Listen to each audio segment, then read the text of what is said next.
Nuevamente, continuando con las clases, vamos a iniciar lo que es el estudio de los tejidos básicos o fundamentales. Recordemos que cuando estuvimos estudiando embriología vimos los tres discos germinales, el ectodermo, el endodermo y el mesodermo, que dan origen a todos los tejidos. De ahí surgen 4 tejidos básicos o fundamentales, como es el tejido epitelial, el tejido conectivo, el tejido muscular y el tejido nervioso. Vamos a platicar el día de hoy sobre tejido epitelial. Entonces, como ustedes saben, el tejido epitelial tiene varios orígenes. Tanto en algunas estructuras vamos a darnos cuenta de que los epitelios pueden ser de origen ectodérmico, mesodérmico o endodérmico. La mayor parte son más de tipo endodérmico. Vamos a definir qué es un epitelio. Y un epitelio no es más que un conjunto de células que están estrechamente unidas con poco o ningún material intercelular. Esto permite que los epitelios formen prácticamente una barrera o una membrana de protección al resto del tejido que se encuentra dentro.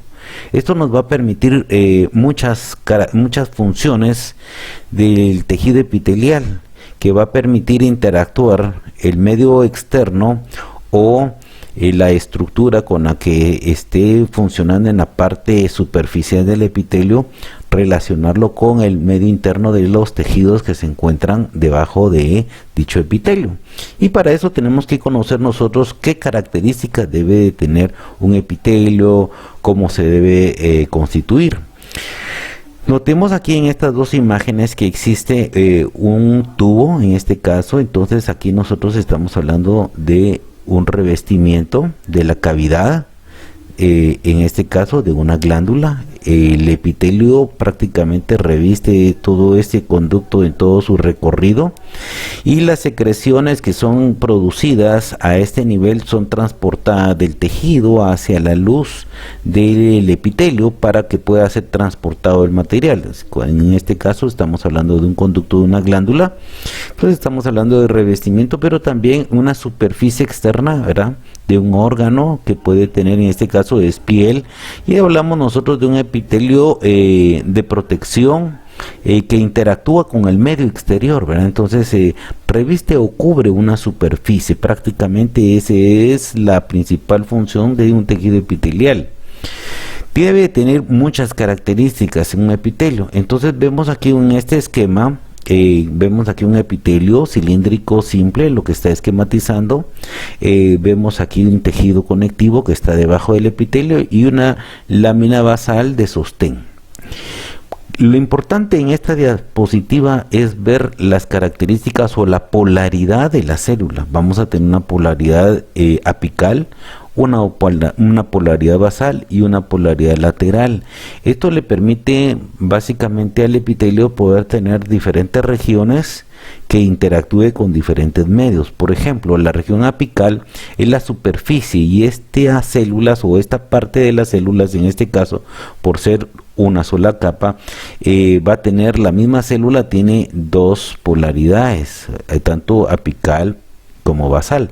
Pero si este fuera un epitelio estratificado, entonces las células que están en la superficie tendrían la región o la polaridad apical, y las células que están hasta en el estrato final representarán la polaridad basal. Esta polaridad apical puede tener especialidades o no tener especialidades, y eso la va a ir clasificando de acuerdo a sus funciones, que nosotros vamos a ir estudiando poco a poco. Entonces esta parte apical entra en contacto con la luz y con el medio ambiente que corresponde a esta región, mientras que la región apical la región basal va a permitir integrarse, unirse y adherirse a lo que corresponde a la lámina basal, que permite un sistema de soporte pero también de nutrición hacia el tejido epitelial. Y en lo que corresponde a las regiones laterales, esto estamos hablando de diferentes tipos de uniones que vamos a estudiar de igual manera para evitar una filtración entre los espacios intercelulares, de tal forma que cualquier medio que quiera ser ingresado al interior del tejido lo tendrá que ser en la superficie de la membrana celular. De igual manera, cualquier excreción que se produzca a este nivel lo tendrá que ser a través de los mecanismos que nosotros ya conocemos del sistema de membrana, ¿verdad? Aquí tenemos, por ejemplo, la región basal, donde podemos observar aquí el esquema en amarillo de lo que corresponde a la última célula, la célula basal, y vemos nosotros que aquí hay varios filamentos de queratina, pero también de actina, que están representando en este esquema el citoesqueleto, que es lo que le da la forma y la arquitectura a la célula en sus diferentes tamaños y formas. Entonces, este citoesqueleto es un armazón fuerte y que sostiene a todos los elementos internos de la célula, y que de igual manera también le permite pues un sistema de transporte en el interior de las células. Pero van a haber parte del sistema que se unan a un sistema desmosómico en su parte interna, que gracias a algunos filamentos o algunas láminas de anclaje, esto permitirá integrarse a la lámina basal. La lámina basal, entonces, en este esquema lo representa en dos zonas: la zona lúcida y la zona densa. En la zona lúcida va a existir más sustancia amorfa, como una gelatina que le permite proveer como un colchoncito prácticamente a las células, pero también a través de todas estas laminías y filamentos y colágena de diferentes tipos, principalmente colágena 4, colágena 5, colágena 12, 13, que son muy finas. Vamos a encontrar nosotros que sujeta prácticamente a este sistema de tejido especializado, de un tejido conectivo, que le vamos al nombre de lámina basal. Y de tal forma, aquí vamos a encontrar en la lámina lúcida una gran estructura ya más firme, ya más provista de fibras de colágeno de varios tipos, ¿verdad? Y crea sistemas de anclaje a este nivel. Entonces, esto le va a permitir ya conectar con el tejido conectivo que se va a encontrar debajo de la lámina basal y que le va a dar un buen sostén. Entonces, a través de esta lámina nosotros vamos a tener un sistema de sostén del epitelio y un sistema de comunicación a través de los fluidos y las terminaciones nerviosas que se colocarán a este nivel. Todo el material de nutrición será transportado al interior, también por los mecanismos que nosotros ya conocemos de difusiones y de transporte tanto activo como pasivo al interior, para ser nutridas las células hacia las diferentes capas. Es desde este principio que el tejido epitelial puede mantenerse en gran vitalidad. Aquí nuevamente tenemos otro esquema, siempre hablando de la célula y de la membrana basal, el tejido conectivo, todos los filamentos de anclaje que van a permitir unirse a la colágena, que corresponde ya al material extracelular no solo de la lámina basal, sino del tejido conectivo, y atado o unido todo esto por medio de las diferentes placas proteicas al interior, con todo el sistema esquelético de filamentos, miofilamentos, tanto de queratina como de actina hacia el interior.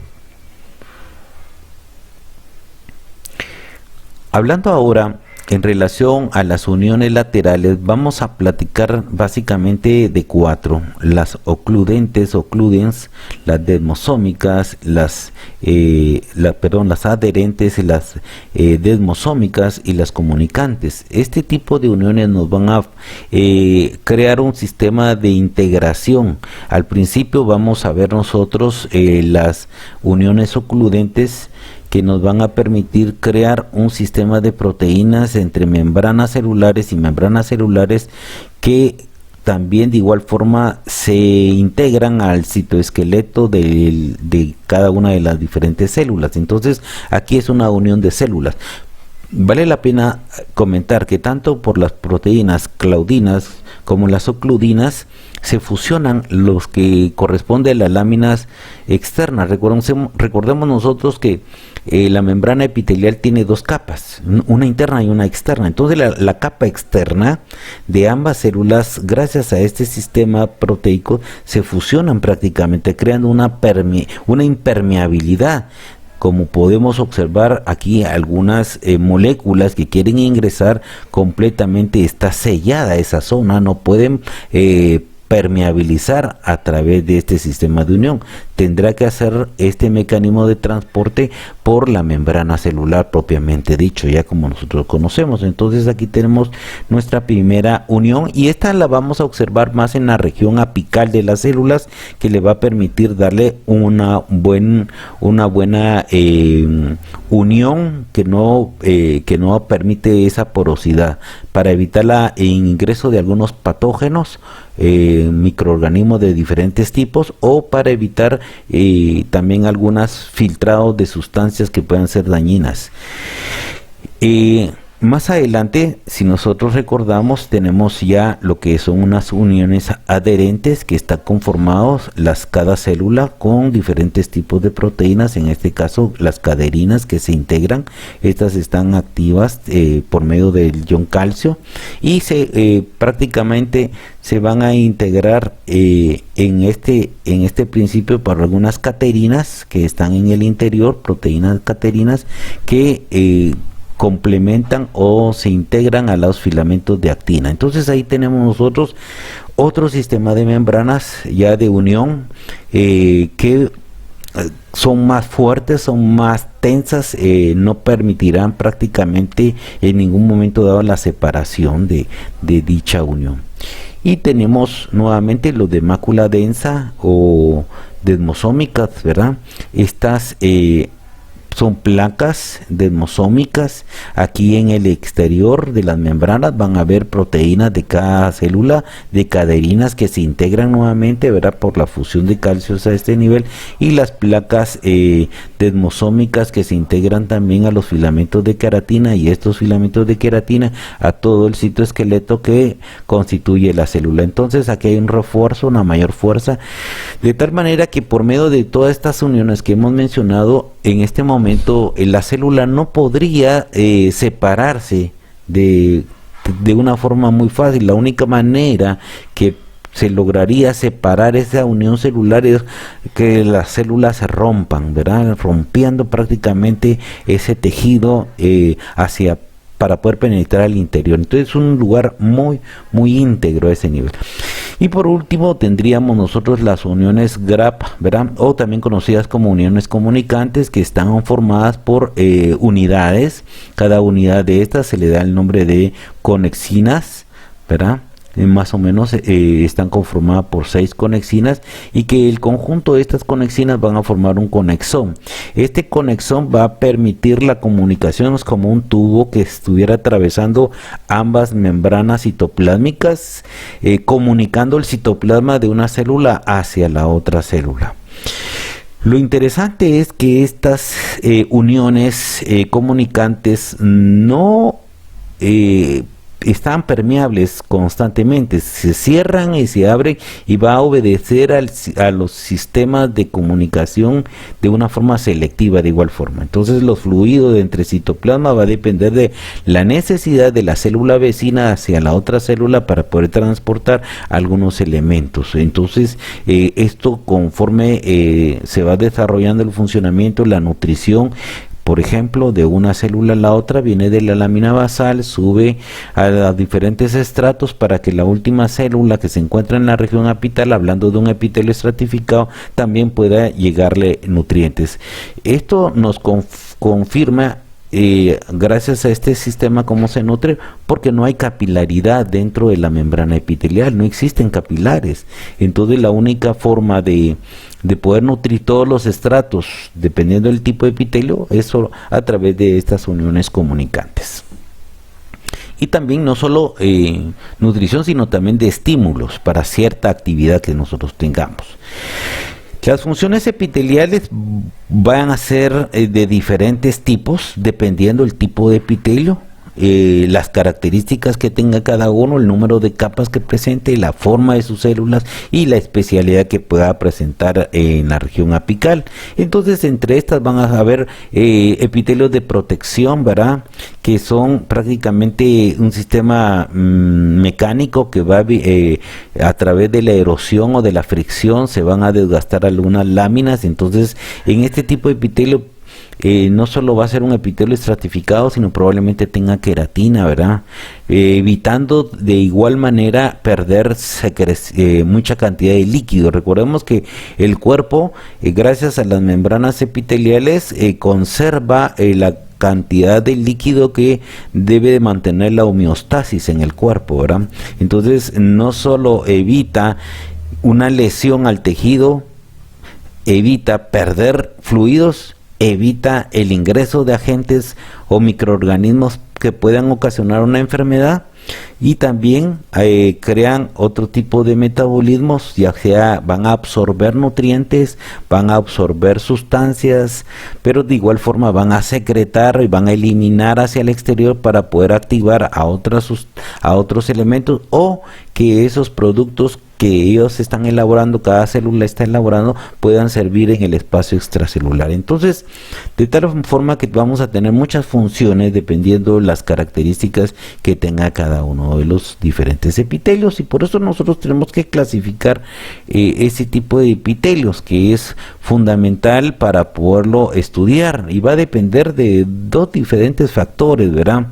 La forma va a depender prácticamente, esa forma que nosotros estamos teniendo, para poder definir las funciones que tiene cada uno de los epitelios. Entonces van a haber tres funciones muy importantes que nosotros vamos a estudiar en el tejido epitelial.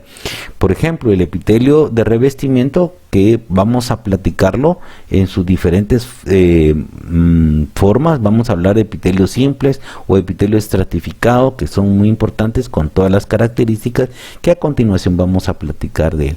Pero el epitelio glandular, de igual forma, también tiene sus propias características, porque es un epitelio especializado para la secreción y mantener realmente la constitución del cuerpo humano en una forma de equilibrio estabilizado, funcional. Y el epitelio sensorial, que este epitelio, por la especialidad que tiene, que corresponde a todas las terminaciones sensitivas, vamos a hablarlo con más detalle en el sistema nervioso periférico, como un apartado especial.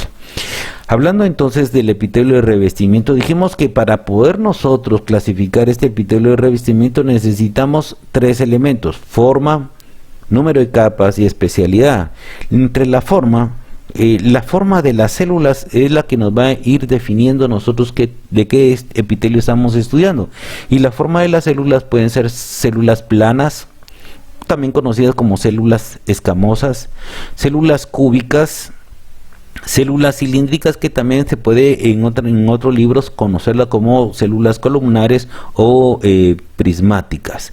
Estos son los nombres por la forma, las características de la forma. Aquí tenemos una célula plana, una cúbica y una cilíndrica. Entonces, en este caso la base es mayor que la altura, y en este caso la base es casi igual que la altura. Aquí la base es menor que la altura de la célula. Otra cosa importante es el núcleo. El núcleo normalmente en una célula plana se va a ver alargado, oval, en relación al eje de la lámina basal, mientras que en las cúbicas se van a ver redonditas o casi redonditas, independientemente de qué lado se vean, pues siempre van a ser redonditas las células, los núcleos celulares. En esta otra de tipo cilíndricas, los núcleos van a ser ovales, en relación a la lámina basal van a estar en forma vertical, mientras que en esta van a estar en forma horizontal. Esto nos va definiendo prácticamente qué tipo de epitelio nosotros tenemos. El número de capas es el elemento también esencial. Entonces nosotros vimos, es un epitelio plano, simple si es una capa, plano estratificado si son dos o más capas. Igual cúbico simple si es solo una capa, cúbico estratificado si son dos o más capas. Igual cilíndrico simple si es una capa y cilíndrico estratificado si son dos o más capas. Entonces el número de capas nos está definiendo el segundo nombre que nosotros podemos constituir un epitelio, ¿verdad? Y entonces por eso tenemos simple o estratificado, que en algunos lados también se van a conocer como compuestos, pero la mayor parte de las literaturas habla de estratificados. La especialidad, esto es cómo se ven las células en la superficie y que si tienen alguna especialidad básica, eso le va a dar un tercer nombre para definir con claridad dicho epitelio.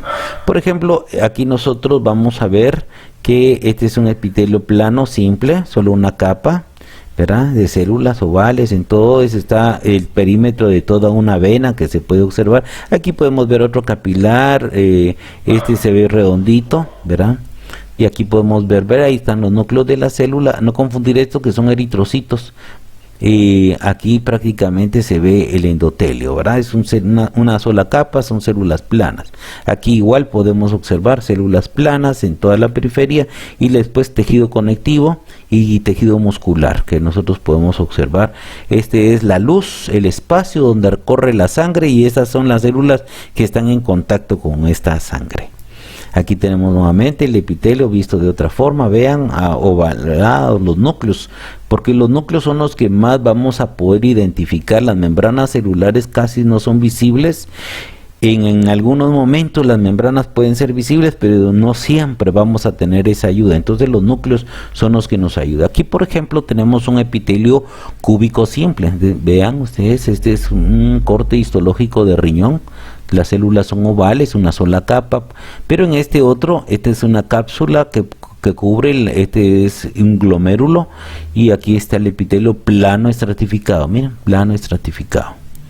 Entonces, de esa forma vamos nosotros identificando las estructuras. Un epitelio cúbico, este es una glándula. Aquí está haciendo una evaginación para liberar una porción de su citoplasma. Vamos a estudiarlo en glándulas, a qué se debe este fenómeno, pero lo que me interesa en este momento es que veamos, solo es una capa y sus núcleos son redonditos. Aquí está la lámina basal que se puede observar ese nivel. Aquí hay células mioepiteliales que son de contracción, permiten estimular. Esta es una glándula, como le repito, entonces está secretando material hacia la luz de su sistema.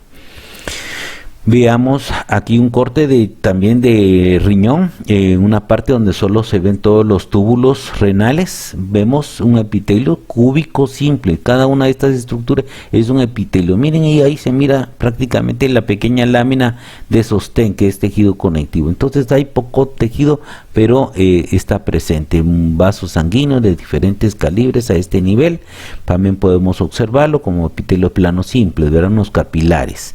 Es un área muy vascularizada, por eso vamos a encontrar muchos vasos sanguíneos a este nivel. Miren, todos los vasos, epitelios planos simples, pero epitelio, en este caso lo que remarcamos más es el epitelio cúbico simple, para que ustedes puedan identificar bien una estructura. Aquí las células son aplanadas y ya tiene varias capas, un epitelio estratificado. Esta es la luz, de aquí lo podemos ver hacia arriba. Entonces vamos identificando componentes. En este caso se observan bastante bien las láminas epiteliales y se observan muy bien los núcleos. Casi la mayor parte de los núcleos están casi en la base, y en la superficie, en la región apical, más citoplasma. Entonces podemos ver que es limpia, no hay mayores estructuras en la superficie. Este es un epitelio cilíndrico simple, una sola capa. Esta es su lámina basal y este es tejido conectivo laxo, que vamos a estudiarlo en la siguiente clase. Entonces aquí tenemos bastantes elementos a estudiar. Entonces dijimos nosotros que para poder nombrar un epitelio tenemos que basarnos en la forma del epitelio y en el número de capas, ¿verdad? Entonces eso es lo que nosotros estamos hablando. Por ejemplo, aquí este es un acino de una glándula. Entonces vamos a constituir, esta es la luz del drenaje de dicha glándula, pero está conformado por un epitelio cúbico simple, ¿verdad? Cúbico simple en este caso, ¿verdad? Este ya es un epitelio estratificado. Vemos nosotros, tiene una especialidad acá. Sus células vivas son estas que se encuentran acá con un núcleo. Apenas vemos alargadas las células, se ve una gran cantidad de diferentes capas o estratos. Esta es la base, o sea, esta es la capa basal, y aquí vamos a tener nosotros tejido lámina basal y tejido conectivo laxo, que se puede apreciar adecuadamente. Entonces, ¿qué especialidad corresponderá a esto? Esta es una especialidad de queratina. Esta queratina prácticamente nos permite a nosotros protección para la fricción, para el desgaste. Entonces no está en contacto con las células prácticamente vivas. Este corresponde a piel, que nosotros podemos estudiar. Ahora estos corresponden a conductos de glándulas de exócrinas, y vemos que tienen dos capas. Apenas se logra ver, está un poquito desenfocada la muestra, pero hay dos capas. Entonces aquí hablamos de un epitelio cúbico estratificado, porque cuando ya tienen dos o más capas ya se le da el nombre de estratificado, ¿verdad? Entonces aquí tenemos ese tipo de epitelios. Este es una capa de la palma de la mano, esta cantidad de queratina, miren. Entonces aquí empiezan a estar las células vivas. También de igual forma no tiene muy buena resolución de imagen, pero en realidad aquí hay muchas capas hasta llegar a la lámina basal, ¿verdad? Y aquí se delimita bien la lámina basal, la capa basal de las células, el tejido conectivo. Entonces, este es un epitelio plano estratificado con queratina. Entonces aquí ya vamos dándole tres nombres al epitelio. Aquí tenemos entonces el epitelio estratificado, lo vamos a definir como aquel que tiene dos o más capas, no importa la gran cantidad de capas, pero lo que nos debe de interesar, ¿qué forma tiene la célula en la parte apical? Si la célula de la región apical es plana, entonces el epitelio es un plano estratificado. Si la célula que está en la superficie es cúbico, es un cúbico estratificado. O si es cilíndrico, será un cilíndrico estratificado. No nos interesa, para darle nombre, no nos interesa la forma de las células que están en medio o que están en la base, sino que para darle el primer nombre es número de capa, el segundo nombre la forma de la célula, el tercer nombre si tiene especialidad, de tal forma que nosotros podemos decir acá en este epitelio, este es un epitelio plano estratificado, así de sencillo, ¿verdad? Entonces aquí estas son unas elevaciones de tejido conectivo que se han metido, que se les da el nombre de papilas, ¿verdad? Eso lo vamos a estudiar en las siguientes clases que vamos a platicar de. Entonces con esto nosotros hemos podido definir qué es un epitelio de revestimiento y qué características debe tener en relación a la cantidad de células y las regiones apicales. Aquí vemos nosotros, por ejemplo, otra especialidad, que es aquel epitelio que puede tener microvellosidades y que se va a observar como esta sombra aquí en la superficie. Miren, las células son cilíndricas con microvellosidades. Esto, conforme uno va observando y observando muestras, va aprendiendo a identificar las diferentes estructuras. En el caso de las microvellosidades, como son prolongaciones muy cortas, no son tan fáciles identificarlas como otras especialidades que vamos a estudiar más adelante. Entonces, esta es una capa de célula cilíndrica. Aquí vemos la lámina basal y este es la lámina propia, que es tejido conectivo laxo propiamente de un epitelio del sistema digestivo, del intestino delgado en este caso.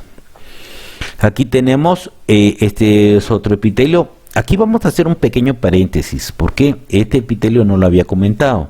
Este epitelio es una excepción, digamos, una de las variantes que podemos tener. En realidad este es un epitelio simple, pero ustedes observen que hay un montón de núcleos a ese nivel. Es un epitelio de una sola capa, pero tiene células de diferentes alturas. Entonces unas son cilíndricas, otras son cúbicas y otras probablemente intermedias entre ese proceso. De tal manera que por la definición nos dice que le vamos a dar el nombre a las que alcanzan la luz. Entonces las que alcanzan la luz, las que están en la son células cilíndricas. Entonces el epitelio le vamos a dar el nombre de un epitelio cilíndrico, pero no le podemos decir simple, porque hay otras capas acá que se observan, pero tampoco le podemos decir estratificado. De tal manera que a este epitelio se le va a dar el nombre de epitelio pseudoestratificado, porque en realidad tiene una capa, pero da la apariencia de muchas capas. Entonces este es un epitelio donde todas sus células tocan la lámina basal, pero pocas alcanzan la luz. En este epitelio pseudoestratificado vamos a observar muchas veces células caliciformes que están integradas, no siempre, pero en algunos casos, casi en la mayor parte, siempre van a haber células caliciformes. Y vamos a ver estas prolongaciones que se ven como pelitos, miren, y estos son móviles, esto se le da el nombre de cilios. Entonces, normalmente este epitelio tiene esta característica muy frecuentemente. Esta es la lámina basal que nosotros estamos observando acá y el tejido conectivo que está debajo de ella. Aquí podemos ver, muchas veces este epitelio lo vemos más en vías del sistema respiratorio. Entonces aquí es donde más vamos a estudiar nosotros nuestro epitelio estratificado. El epitelio respiratorio también va a ser conocido mucho como epitelio respiratorio, pero le damos el nombre de epitelio cilíndrico ciliado pseudoestratificado con células caliciformes cuando observemos estas celulitas. Fíjense, este lleva 4 nombres si se dan cuenta, por eso que es una excepción. Entonces voy a cerrando estos paréntesis. Aquí también en un pseudoestratificado, miren la diferencia de estas prolongaciones y de estas prolongaciones. Estos son cilios y estos son estereocilios. Miren la diferencia que se va observando, ¿verdad? Y si lo comparamos con las microvellosidades, obviamente sí hay una gran diferencia. Y otra de las especialidades que nosotros podemos encontrar es la queratina. Entonces, los epitelios, algunos epitelios van a presentar la especialidad microvellosidades, cilios, estereocilios o queratina, y de ahí van variando mucho las diferentes funciones, porque por ejemplo en este epitelio con cilios que lo vimos en las vías respiratorias y hay en otros lugares también, pero ahí donde más frecuente lo observamos, este moco que está secretando las células caliciformes, esta estructura ciliar lo moviliza, lo desplaza de un lugar a otro lugar, las gotitas de moco, hasta establecer un proceso de migración de fluidos hacia las vías superiores para que fuera expulsado o sea deglutido el moco, ¿verdad? Entonces, para lograr este proceso, estos cilios tienen un movimiento ondulante, sincronizado, todos sus cilios se movilizan al mismo tiempo hacia un lugar para poder llevar a cabo dicha función. Entonces, mientras que los estereocilios son un poco diferentes, estos son prolongaciones más largas, pero a diferencia de los cilios, no tienen un movimiento propio, sino que el movimiento depende del fluido, de la fuerza del fluido hacia qué dirección tome, hacia esa dirección prácticamente vamos a transportar los cilios y sirven más como un amortiguador. Lo vemos mucho, por ejemplo, en los conductos epididimos y tubos deferentes, donde va todo el fluido del material de secreción de los testículos, ¿verdad? Con espermatozoides. Entonces las células son muy delicadas, que son transportadas a través de estos cilios. Incluso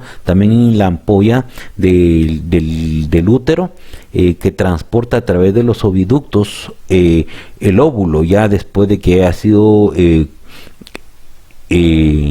haya sido liberado del ovario, entonces transportado por medio de los estereocilios, protegiendo dicha célula para evitar algún daño. Entonces vemos nosotros que estos epitelios son muy importantes, y la queratina, que ya lo hemos comentado, es un sistema de protección para el desgaste.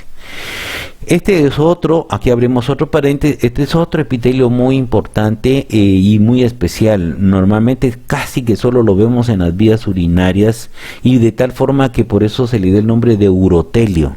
Entonces el urotelio es un epitelio conocido como el epitelio de transición, ya que tiene una capacidad de distenderse y modificar su forma en la región apical, de tal forma que cuando está relajado las células se pueden ver cúbicas, y cuando está distendida las células se pueden observar planas. Entonces cuando hacían las investigaciones observaban diferentes formas y decían aquí hay una transición epitelial, pero en realidad era una modificación de acuerdo por la función que tiene. Entonces, otros autores le han puesto como un epitelio elástico, pero en realidad es un epitelio que se adapta. Y una forma muy curiosa de poderlo identificar es que en la zona apical de sus células pueden presentar hasta 2 o 3 núcleos, ¿verdad?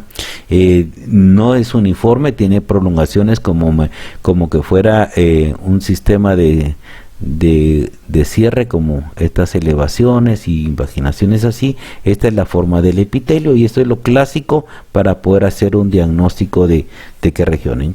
Y obviamente si me dicen que es de vejiga, yo ya tengo una idea de dónde puede ser, o si me dicen que es del cáliz o del uréter, etcétera, ¿verdad? Que corresponde a esas zonas, entonces nos va a complementar en el funcionamiento. Y el epitelio glandular, y como su nombre lo dice, son glándulas que también de igual forma van a tener muchas funciones y muchas características. Veremos nosotros que esta parte es un nexo del tejido epitelial, y como nexo podemos comentar nosotros que en el periodo embrionario, cuando se está formando los tejidos, la histogénesis de cada una de las diferentes regiones de nuestro cuerpo, se empiezan a formar epitelios, pero los primeros epitelios están dados por células madres no diferenciadas, y se produce un efecto de invaginación de las membranas. Este efecto de invaginación de las membranas, como ustedes pueden darse cuenta aquí, va modificando, y después estas células, conforme va desarrollándose la glándula, se van modificando y van cambiando. Muchas de las glándulas muchas de las células de las glándulas son muy diferentes a la célula del epitelio que le dio origen, cambian porque van a tener funciones propiamente diferentes. Y entonces aquí vamos a hablar nosotros de lámina basal, ¿verdad? Y aquí vamos a hablar nosotros del adenómero, o conocido como el estroma de la glándula. Entonces el estroma ahora va a corresponder a esa forma anatómica que va a adquirir la glándula y que va a tener un diseño de acuerdo a las funciones que vayan a darse en este caso. Este es otro epitelio que también se inicia en su proceso de histogénesis, formación da invaginación de igual forma, pero aquí se produce un estrechamiento y un corte de la relación del tejido epitelial. Completamente se repara el epitelio y el conducto de células, el grupo de células que ingresan al interior se separa completamente y pierde mayor relación con el epitelio que le dio origen, modificando definitivamente todos sus grupos celulares y obviamente sus funciones. Esta, por no tener conductos de drenaje, se les va a clasificar como las glándulas endocrinas, ya que todo su producto que elaborarán lo vertirán al tejido conectivo para que a través de los vasos sanguíneos pueda ser transportado para toda la economía del cuerpo donde vaya a ser utilizadas dichas sustancias. Casi las mayores cantidades las vamos a conocer como hormonas, ¿verdad? Mientras que acá no, aquí sí vierte la glándula a la luz del epitelio que le dio origen, pero modifica sus células para la función que tenemos. Entonces lo clasificamos en glándulas exócrinas y glándulas endócrinas después de definir qué es lo que sucede a ese nivel. Las distancias que recorren las células o los productos para poder estimular o llevar a cabo su acción nos permite clasificarlas, entonces, estas glándulas en autócrinas, en endócrinas y en parácrinas. Entonces, autócrinas vamos a definir como aquellas glándulas que prácticamente están elaborando su producto y que ellas mismas se autoestimulan constantemente produciendo material, ¿verdad? Ellas mismas tienen una autorregulación para producir y dejar de producir el material de acuerdo a las necesidades que están presentando. Este, por ejemplo, es un corte de páncreas y aquí podemos ver todas estas son las unidades que les vamos al nombre de acinos. En este caso le vamos al nombre de acinos pancreáticos. Vemos nosotros que su coloración es morada casi en su totalidad, con más fuerza en la presencia de los núcleos. Entonces aquí se están elaborando muchas proteínas, muchas enzimas digestivas que drenarán hacia un conducto de mayor drenaje hacia el exterior. Entonces casi que la mayor parte de proteínas, cuando son sintetizadas, o de enzimas en este caso, darán una coloración, su tinción será más oscuras en relación a otro tipo de glándulas. Este es un corte de glándula de tiroides que, como ustedes pueden observar, también forman folículos, son células aplanadas. En este caso, cuando se estimulan, estas células se vuelven cúbicas por la actividad que empiezan a desarrollar, dando forma a productos hormonales, que vamos a estudiarlo cuando estemos hablando del sistema endocrino, y lo vierten hacia el espacio de tejido conectivo, y ahí hay capilares. Entonces todo este material hormonal será transportado por la sangre hacia toda la economía del cuerpo, y será utilizada de acuerdo a la disposición de cada hormona en qué sitio va a activar procesos. Este es un cúmulo de células, también células acinares, no se ven bien, vamos a dejarla ahí porque no vamos a igual que esta se parece a la anterior que vimos, que es una glándula de tiroides, ¿verdad? Entonces lo importante tal vez en las anteriores imágenes es que eso corresponde al sistema endocrino. El sistema endocrino necesita el sistema vascular para poder transportar sus productos a áreas específicas. Las células parácrinas son aquellas células que están a la par y que ellas secretan productos estimulando a la célula vecina o a las células vecinas para poder producir otros materiales. Entonces esta es una forma que estas células se están regulando o se están constituyendo para funcionar adecuadamente. Aquí vamos a observar nosotros toda la lámina basal que corresponde. Esta es una glándula tubular simple porque no tiene ramificaciones. Esta es la lámina propia. Aquí es tejido conectivo laxo, mucha vascularidad, como ustedes pueden observar, hay capilares, y aquí ya empieza a delimitarse un tejido conectivo, ¿verdad? Entonces los tipos de secreción que pueden producir nuestras glándulas van a ser cerosas, pueden ser mucosas o pueden ser mixtas. Entonces cuando nosotros hablamos de una glándula serosa, normalmente la vamos a observar como anteriormente comentábamos, ¿verdad? Estos acinos serosos están sintetizando o produciendo muchas proteínas, muchas enzimas. Hay glándulas que completamente toda la glándula, el producto es de tipo seroso. Mientras que vamos a tener otras glándulas como las mucosas que secretan una gran cantidad de moco y que vamos a observarlos igual, son acinos, pero estos acinos vemos los núcleos están más basales y todo el resto del citoplasma está lleno de material de secreción en forma de bolsitas. Normalmente este es un material mucoso rico en agua y otros elementos. Aquí hay tejido conectivo y células mioepiteliales que permiten contribuir con la contracción de cada unidad para secretar el producto. Entonces estas son de tipo mucosa, se pueden observar como que fueran nubecitas en este nivel, mientras que las otras se observan prácticamente moradas. Aquí tenemos un acino mucoso y un acino seroso, están juntas en una misma glándula. Esto significa que esta es una glándula mixta, ¿verdad? Que podemos decir nosotros que es una glándula acino serosa o mucoso serosa, depende de qué predomine. Si lo que predominan más son los acinos mucosos, nosotros decimos esta es una glándula mucoserosa. Si lo que predomina son los acinos serosos, entonces esto corresponde a una glándula seromucosa, ¿verdad? Y este es un conducto de drenaje donde todo ese producto es vertido hacia el conducto de recolector de todos los acinos. Vemos un epitelio, recuérdense, núcleo redondito, es cúbica y tiene dos capas, un cúbico estratificado, ¿verdad? Esta es la célula apical. Entonces este es el que lleva el nombre, ¿verdad? Aquí se observan como si dos núcleos, pero aquí hay una pequeña linita que va separando las células, miren. Entonces así tenemos, igual tiene sus células mioepiteliales en el fondo y células capilares. Miren, aquí van los vasos sanguíneos recorriendo la irrigación para estos sistemas, y matriz laxa a ese nivel. Entonces, por la forma vamos a ir definiendo nosotros en tubulares, en acinares y en alveolares. Vemos nosotros que este tipo de formas son las que nos van a ir constituyendo prácticamente la clasificación de nuestros tejidos. nuestros tejidos glandulares. En este caso, por ejemplo, tenemos acinos mucosos y acinos serosos.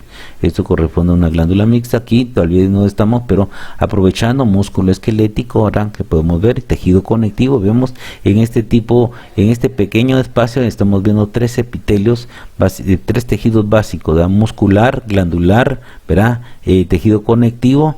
Y no veo por aquí un plexo nervioso, que por aquí debe haber un plexo nervioso para ir constituyendo los cuatro tejidos básicos fundamentales, aprovechando el corte, ya que cuando nosotros tomamos una muestra, casi todos los tejidos encontraremos dos o tres de los tejidos básicos. Esta es una glándula alveolar, miren, es una bolsa grande.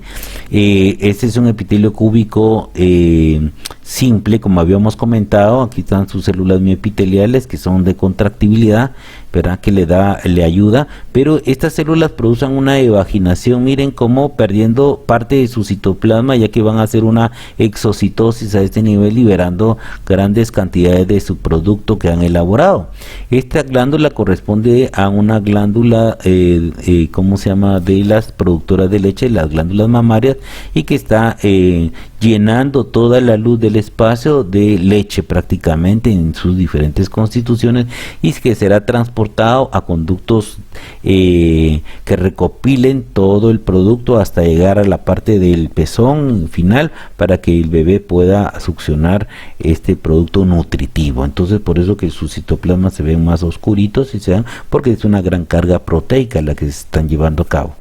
Aquí tenemos unas glándulas tubulares. Estas células que se ven claritas son células caliciformes productoras de moco. Por lo tanto, la mayor cantidad de producto que va a secretar este tipo de glándulas es moco, ¿verdad?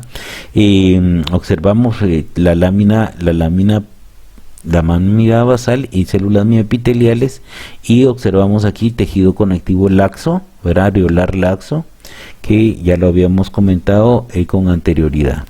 Aquí tenemos unas glándulas tubulares, ¿verdad? Y las acinares a este nivel, que ya hemos estudiado.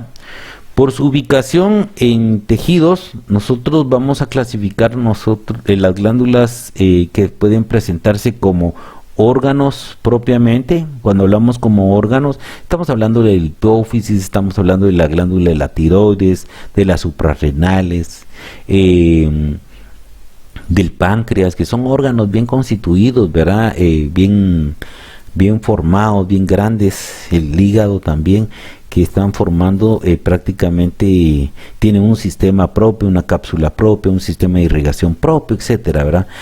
Dentro de los tejidos compuestos, vemos como ejemplo aquí en la piel, vemos glándulas sebáceas, glándulas sudoríparas. Hay varios tipos de glándulas dentro de un tejido, ¿verdad? Y como células independientes, la que habíamos comentado, las células caliciformes. Hay otras celulitas por ahí que actúan en forma independiente, pero la más clásica es la célula caliciforme en este caso, ¿verdad? Que solita ella si produce material, ¿verdad? Por el mecanismo de elaboración del producto, o sea, las células están elaborando su producto, nosotros las vamos a clasificar en holócrinas, apócrinas y merócrinas. Empezaré por las merócrinas porque me gusta un poquito más. Las merócrinas son como esta celulita que observamos acá, que está sintetizando su producto de secreción, está elaborando material, puede ser material mucolítico o proteico, y que se forma en vesículas y son transportadas hacia la membrana celular y son liberadas esas vesículas. Muchas de estas células son constitutivas, que están constantemente drenando, no pierden casi nada de material intercelular. Su citoplasma se mantiene intacto, no se modifica, y por lo tanto esas son las merócrinas. Y aquí estaremos estudiando nosotros las holócrinas. Estas holócrinas, así como la glándula de la leche que vimos, son células que elaboran productos, llenan completamente de vesículos, pero producen una exocitosis, liberando gran parte de su citoplasma. La célula modifica y se vuelve más pequeña completamente, y tardará mucho tiempo nuevamente en volver a crecer y llenar de vesículas de secreción nuevamente para poder drenar. Entonces estas glándulas no tan fácilmente vemos en las glándulas sudoríparas mayores, en las glándulas de la leche, donde más observamos el ejemplo de estas glándulas. Y las glándulas holócrinas que son están llenan de secreción toda su vida, se preparan específicamente para la secreción. Entonces se están elaborando gran cantidad de vesículas, y que en el momento de que ya necesiten secretar su producto, la célula se fragmenta completamente, liberando todo su producto citoplásmico hacia el exterior, ¿verdad? Entonces, merócrinas o ecrínicas, apócrinas y holócrinas. Esta es la forma en la que están elaborando el producto de drenaje, y estas son las endócrinas que elaboran su producto, de igual que las ecrínicas o merócrinas, en este caso merócrinas también, drenando parte de sus vesículas hacia el exterior sin modificar mayor cantidad de su materia, pero esto lo recibe el sistema vascular. Entonces ahí tenemos nosotros nuestro sistema vascular. Ahí tenemos un ejemplo de una glándula holócrina, que son las glándulas sebáceas, que son células que vienen desde la base, y todo su proceso de formación van creciendo, van llenando su citoplasma de material de secreción hasta llegar a la luz, a la región apical, donde se libera todo su producto y muere la célula. Y aquí en la base dará origen a una división de una mitosis para recuperar esa célula que aquí es eliminada. Entonces nacerá otra célula que llevará todo su proceso también de llenado y preparación hasta la etapa final. Aquí se está rompiendo las células y drenan su producto hacia un conducto de drenaje final. Aquí tenemos las glándulas apócrinas, que están secretando parte de sus vesículas grandes cantidades de citoplasma, modifican el tamaño de sus células, ¿verdad? Entonces se pierde. Y las merócrinas, que son todas aquellas células que constantemente están drenando, no se cansan, siempre y cuando tengan productos para poder estar elaborando, y no modifican su tamaño. La estimulación necesaria para elaborar el producto, entonces vamos a encontrar dos mecanismos, uno que se llama regulado y el otro que se llama constitutivo. Cuando hablamos nosotros de regulado, estamos hablando prácticamente de aquellas glándulas que necesitan un sistema de estímulo propio. En este caso pusimos como ejemplo los testículos, ¿verdad? En los testículos, para que pueda empezarse a producir este material, necesitarán de una hormona que llegue, en este caso será la FSH, que estimule el proceso de división de todas las células hasta llegar a formar los espermatozoides. Y si fuera en la parte interna de las glándulas endocrinas, llegará otra hormona, la luteinizante, y ellas empezarán a elaborar un producto llamado testosterona para transportarlo por el torrente circulatorio. Entonces vemos nosotros que estas células son reguladas. Dependiendo de la actividad, de la necesidad, se produce estos productos. Y las constitutivas prácticamente son las que tenemos en todo nuestro cuerpo en una forma constante secreción, como las glándulas salivales, como las glándulas gástricas, como las glándulas sudoríparas, etcétera, que tenemos ahí y constantemente están produciendo material y drenándolo al exterior, ¿verdad? Por el número de células, ya habíamos comentado, en algún momento dado podemos tener prácticamente glándulas multicelulares y glándulas unicelulares. Casi todas las glándulas que nosotros tenemos en nuestro cuerpo son de tipo multicelulares. Solo hay una excepción de las glándulas de tipo unicelulares, y que son las células caliciformes. Y ahí todas las demás está un montón. Aquí están estas celulitas, están en muchas partes del cuerpo, de muchos tejidos, en muchos epitelios, aportando su gotita de material de secreción constantemente, ¿verdad? Entonces esa se le dio una forma clásica, es una célula cilíndrica que al final en la parte apical forma como cáliz, llena de su producto de secreción y lo vierte constantemente. Y las multicelulares, que son todas las que hemos mencionado. Cualquier glándula que usted mencione que no sea caliciforme va a ser prácticamente de 2 o 3 células, ya son multicelulares. Por el conducto de secreción nosotros vamos a hablar prácticamente de simples y vamos a hablar de ramificadas. Simples, ramificadas y compuestas, ¿verdad? Entonces aquí tenemos tubulares simples, tubular simple enrollada, ¿verdad? Aquí tenemos igual forma acinar, un acino simple o ramificado, ¿verdad? Y aquí tenemos una tubular ramificada, entonces estas prácticamente representan a este grupo. Y aquí tenemos las compuestas, que pueden ser tubulares, que tienen varios conductos de drenajes y que vierten a un conducto común, ¿verdad? Y aquí tenemos alveolares. Entonces, por la forma de conductos que tienen varios conductos, entonces ya son compuestas. Y dentro de estas puede haber una mixta, ¿no? Una combinación de estas con estas, formando glándulas tubuloalveolares, ¿verdad? O glándulas mixtas que nosotros constituimos. De tal forma que hemos hablado de el epitelio laminar o de revestimiento y del epitelio glandular, cómo se clasifican, cómo están constituidos y cómo debemos de estudiarlas, por la forma, por el número de capas, por la forma que son estimuladas, etcétera, ¿verdad? Faltaría hablar del epitelio sensorial, que dijimos, esto vamos a platicarlo en el tiempo correspondiente al sistema nervioso para poder integrarlo con todas las funciones de la receptores y de los estímulos, y cómo se interpreta ya en el nivel del sistema nervioso central y las respuestas de este mismo estímulo que recibe cada uno de los epitelios sensoriales. Por el momento hemos concluido. Esperemos que estas generalidades que dimos de este tejido nos sirvan mucho. Nos vemos en la próxima clase. Siempre estudiemos mucho y les agradezco su atención.